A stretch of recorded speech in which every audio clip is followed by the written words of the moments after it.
Hi, y'all. I'm Tiffani. I'm originally from Baltimore. I was diagnosed with granulosa cell ovarian cancer in 2021, and the stage was 1C. I'm Vernelia McKnight. You can call me V for short.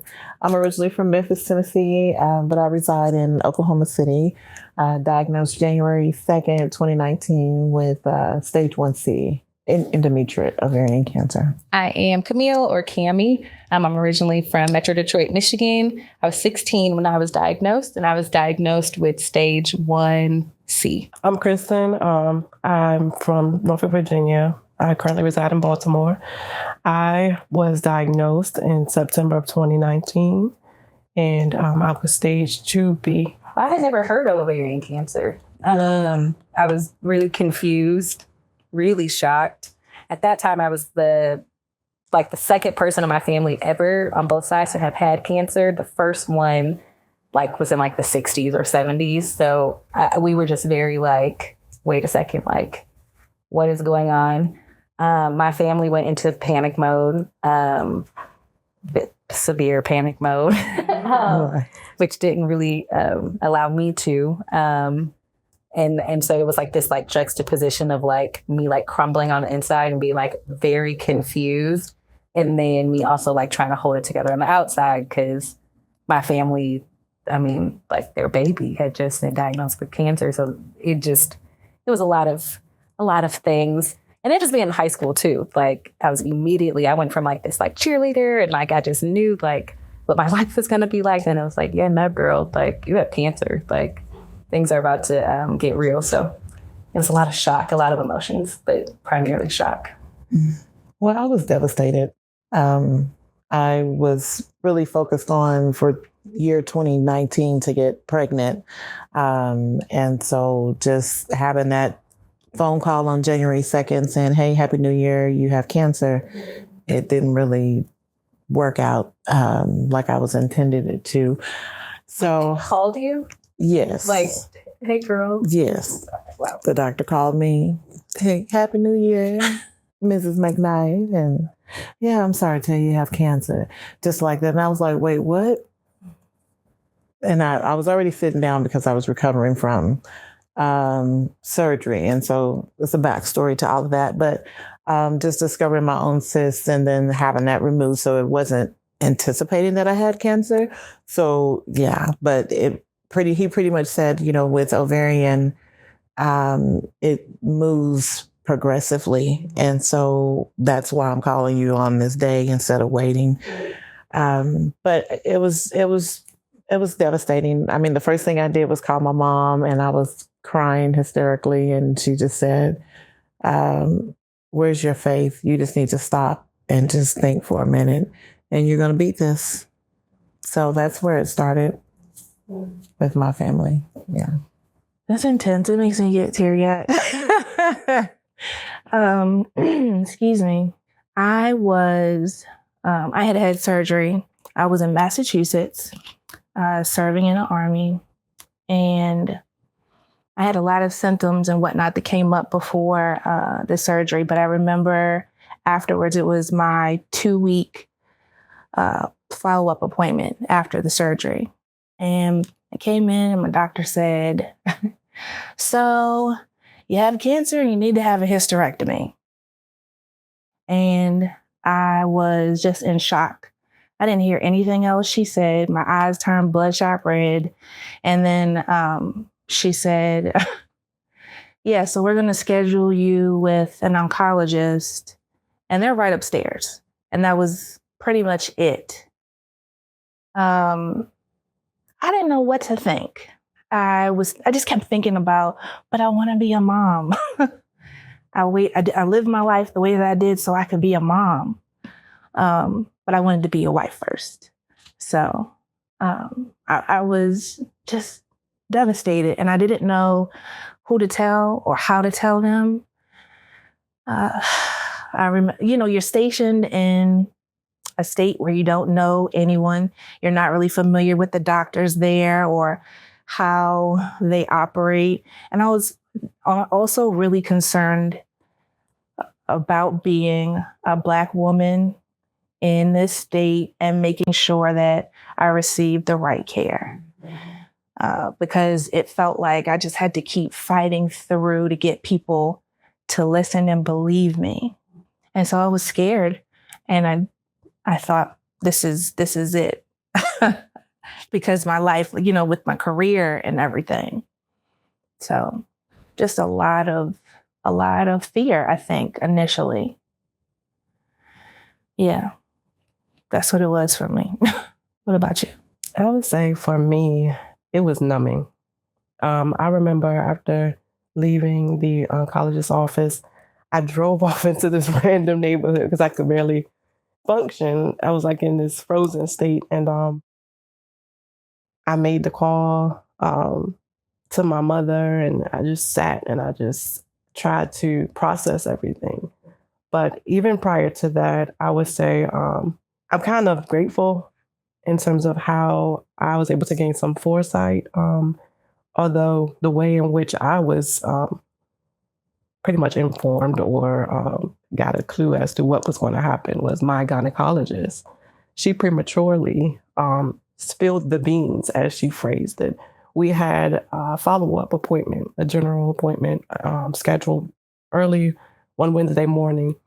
And she kept asking me about next steps. What are your next steps? And I was so confused. I was like, what does she mean next steps?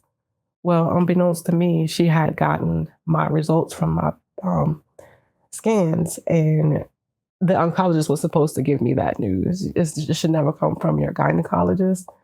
And so I knew the next day ahead of time that I would be diagnosed officially by my oncologist. But again, I would say it was numbing, and one of the most difficult aspects of it was just trying to breathe and process everything while also trying to educate my family and friends. Because although breast cancer is prevalent on both sides of my family, no one has ever been diagnosed with ovarian cancer. So this was new to them. And although I do have a lot of health professionals in my family, medical professionals, they had never firsthand experienced anyone with this diagnosis either. So challenging wouldn't even begin to describe what I would phrase the initial processing of everything. You brought up a good point when you mentioned the scans. I know we didn't really go into that part yet, but when you mentioned it, it made me think about how initially my doctor thought it was just ovarian cysts. She didn't know that it was anything more, and snuck me in for surgery because it was during COVID. She said, because it was, during that time you had to get approval. They were only taking emergency surgeries. And so she's like, well, I'll put you in and hopefully they approve it. We'll see. So imagine playing it by ear, not really wanting to have surgery done because, like we talked about, a lot of times, culturally folks say when you have a procedure done and they open you and the air hits the cancer, if there is, it spreads like wildfire. I don't know if there's truth to that. I just know that's what we say. And so I didn't want to have surgery at all. So the months leading up, thinking that it is just ovarian cysts, she had me take birth control for months. I had not taken it. And I was a pretty healthy person before all of this. Again, I'm serving in the military. So you have to be healthy and fit. And, this just kind of changed everything. It's funny that you just mentioned that. For me, so I was literally at cheerleading practice and I just felt this excruciating pain and I passed out. I think my best friend at the time called my mom. So she took me to the school. She takes me to my doctor and he's just like this, on my stomach. He's like, oh, she has a bladder infection, and just gave me medicine. And I'm like, all right, what do I've never had a bladder infection before. I don't know. And literally within hours, I was like, Mom, this is not it. You need to take me to the ER right now. And what was a bladder infection were tumors the size of grapefruits and golf balls on both of my ovaries. But then I was laughing when you said you didn't want to have surgery because, again, I'm 16. This is on a Tuesday. I had a cheerleading competition on a Saturday. I was like, no, we have to hold up on the surgery line. So I just knew I was going to be a professional cheerleader. So that's even a thing. And they were like, girls, like, and I was like, no, like, this is important. Like, I have to. And I'm like convincing my mom, like, please, like, you know, and literally like this, almost like the second I got out of that competition, like they were like, okay, yeah, we're rushing into surgery, because I was just in so much pain. Oh, wow. But like, it's also just interesting, like this mixed diagnosis, right? Of just like, one, I was a child, and I firmly believe, because I was Black or am Black, there was just a lot of like, I have to advocate to not be in pain. And all that does is enrage me. Like, who I am now at like 35 is exactly who I was back then. So I'm like going off. My dad, he was a pharmaceutical rep, so he knew like about all kinds of things like with the body. He was there advocating, which made it even worse, because then you have this Black man that's going off. And so then the doctors, of course, are like even more passive and even more like hands off. And I'm like, no, like, don't be hands off. Like we have to figure out diagnosis to be hands off. Figure out what's going on. Yeah. But it's really interesting, like, to balance just all of this, like from like the cultural aspects, again, from my opinion, from like the racial biases and discrimination that comes with Black people, especially Black women in the medical industry. It's a lot. Like, it's a whole lot. And we have to fight twice as hard just to advocate, you know, because they feel that the pain that we describe is not necessarily true. Sometimes they call it like ghost pain or something of that nature, but we have to keep fighting and keep voicing our concerns. And that's the reason why I'm the annoying patient. Like, any and everything, I'm calling my doctor. Like, and I didn't want to minimize my symptoms or, you know, just take it too lightly. So I was calling for any and every suspicious symptom that I had leading up to the official diagnosis. And it's funny how you all talked about your different experiences. Like, I know you said when you got your ultrasound, how your experience was following, you were like immediately told that you had to go be seen where upstairs or gynecology department upstairs. Oh, oncology, yeah. Mm-hmm. Yep. I remember leaving my appointment, and because of the placement of my cyst, I just felt like it was something more. Although the radiologist, she was saying, oh, sometimes they dissolve. I just knew in my case it was more because of the placement.